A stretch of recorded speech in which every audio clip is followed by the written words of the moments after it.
Hello guys, দেখেন কি আছে সবার। এই দেখেন এখানে কি লড়াই করতেছে। দেখেন এখানে কি যেন আছে, ভিতরে ভিতরে কিছু একটা আছে, লড়াই করতেছে। এটা কি আসলে বলা মুশকিল।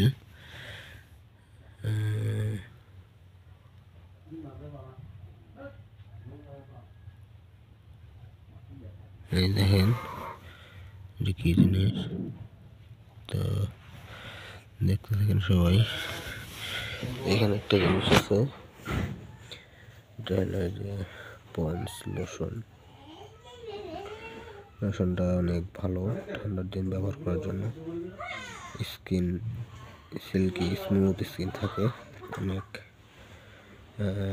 পাতলা, মানে তেলতেলা থাকে স্কিন, অনেক সুন্দর। দাম হইল 150 টাকা, চাইলে নিতে পারেন।